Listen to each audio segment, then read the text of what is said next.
didn't realize I was walking in the wrong direction.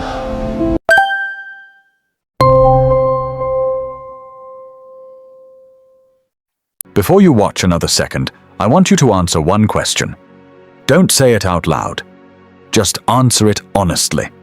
If someone offered you a job paying $200,000 a year, would you consider yourself wealthy?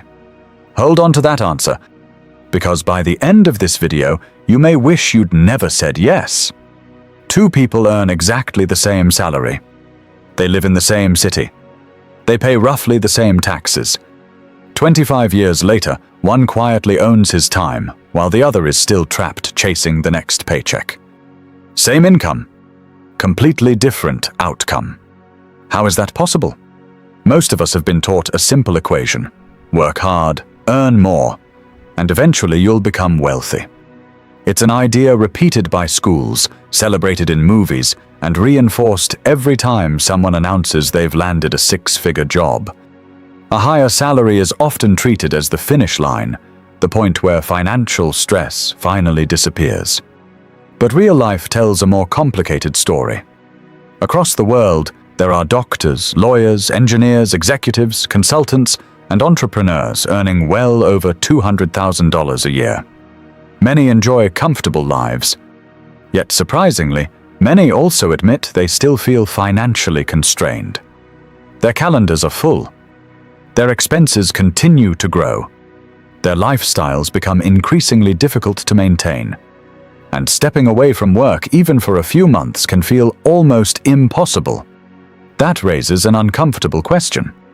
If a salary that most people dream about still doesn't guarantee financial freedom, what exactly are we calling wealth?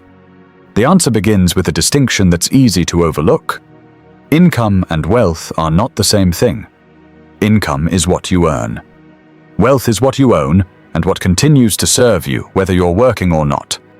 Think of income as water flowing through a pipe. Wealth is the reservoir that stores it. A powerful stream means very little if the reservoir never fills. The size of the paycheck matters, but it isn't the only factor determining where that money ultimately goes.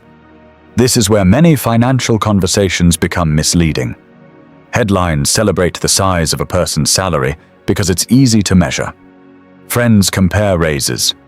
Employers compete for talent with bigger compensation packages. Society has become remarkably good at measuring income.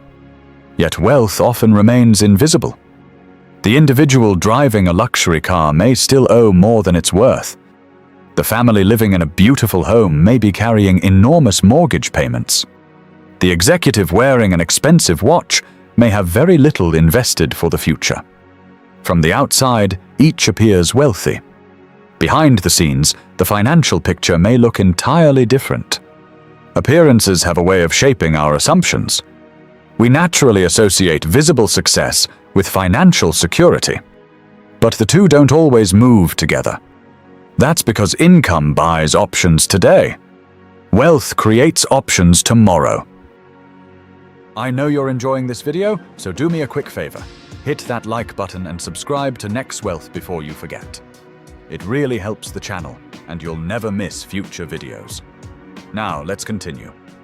Someone earning $60,000 who consistently saves, invests wisely, and avoids unnecessary debt can gradually build meaningful financial independence. Someone earning 3 times that amount can still struggle if every increase in income is matched by an increase in spending. It's not because they're irresponsible. It's because human psychology is remarkably consistent. We adapt. The apartment that once felt luxurious eventually feels ordinary. The new car that seemed exciting becomes the daily commute. The expensive vacation becomes the new standard for taking time off.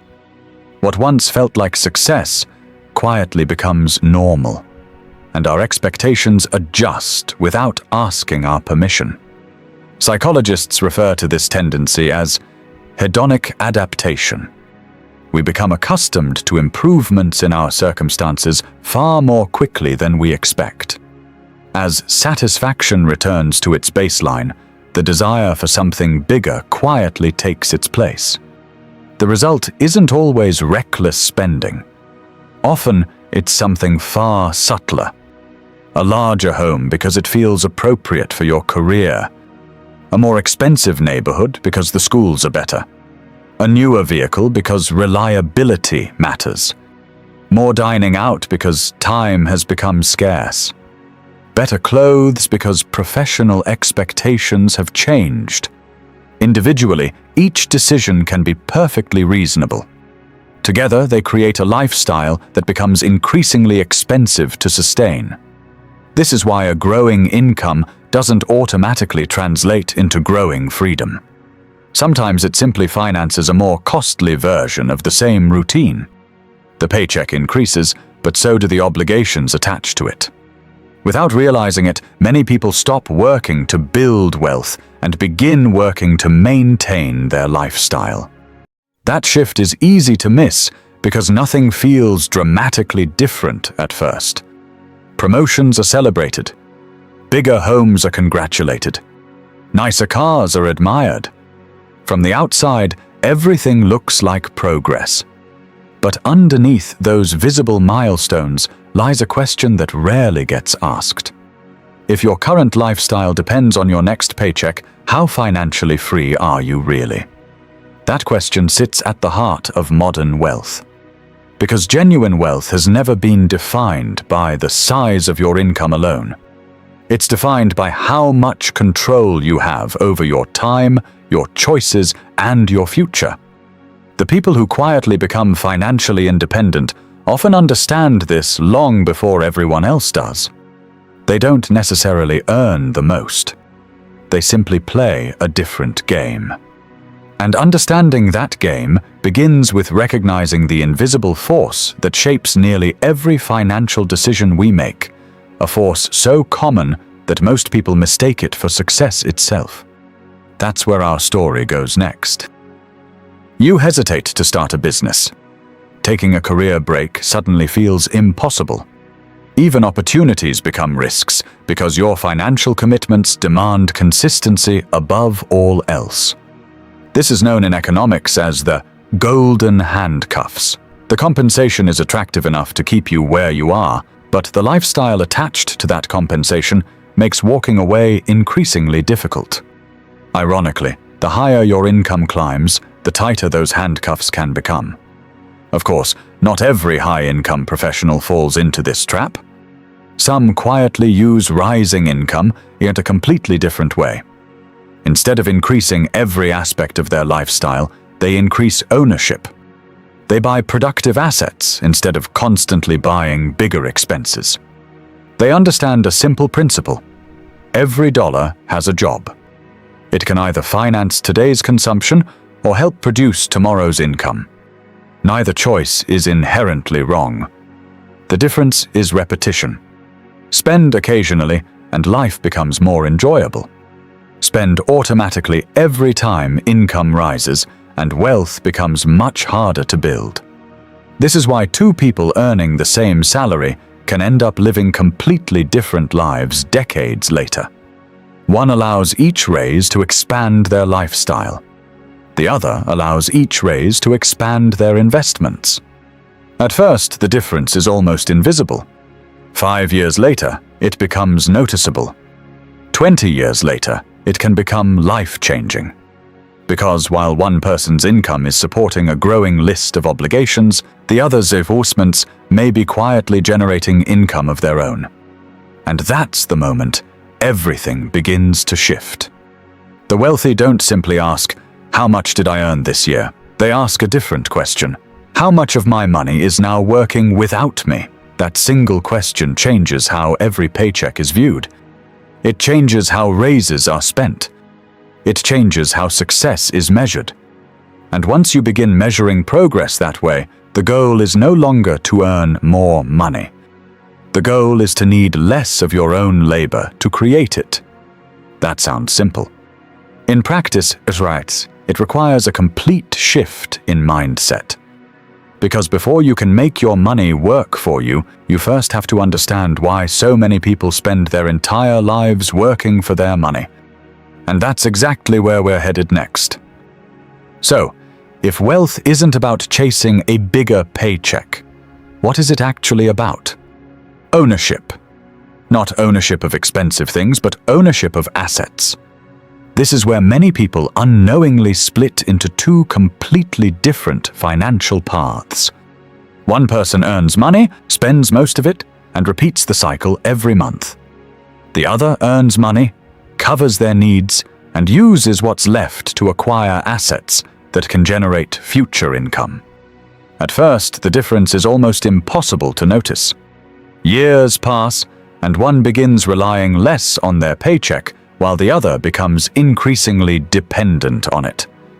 That's the quiet power of compounding. Compounding isn't just about investment returns. It's about giving your money enough time to grow instead of constantly resetting the process through consumption. Imagine planting a tree.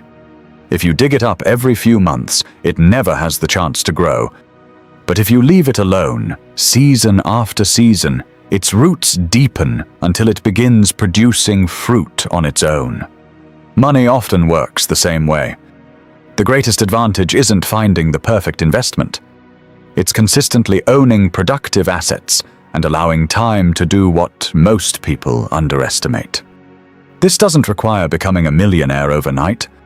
It requires patience, consistency, and the willingness to delay some gratification today in exchange for greater freedom tomorrow. That's why many wealthy individuals don't appear obsessed with looking rich. Their focus is rarely on impressing strangers. It's on increasing ownership. Every investment, every business equity stake, every dividend-paying stock, every rental property, or every productive asset represents something larger than its dollar value. It represents a future where less of your life must be exchanged for money.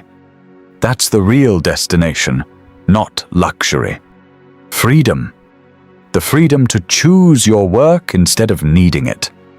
The freedom to take risks without fearing every monthly bill. The freedom to spend more time with family, pursue meaningful projects, or simply enjoy the peace that comes from knowing your finances aren't entirely dependent on your next paycheck. And perhaps that's the biggest misunderstanding of all. People often believe the wealthy are buying expensive things. More often, they're buying options. Options that money alone can't purchase unless it's first been converted into ownership. So the next time you hear someone say they earn $200,000 a year, remember this. A high income tells you how much someone makes. It tells you almost nothing about how wealthy they are. Because the question that truly matters isn't how much do you earn, it's how much of your future have you already bought? If you answered yes at the beginning of this video, believing a $200,000 salary automatically meant wealth, you now know why the answer isn't so simple. A high income can certainly help, but by itself, it doesn't create financial freedom. Wealth isn't built by the size of your paycheck alone. It's built by the gap between what you earn, what you keep, and what you own. The people who quietly become wealthy aren't always the highest earners in the room. More often, they're the ones who consistently turn income into assets, assets into cash flow, and cash flow into freedom.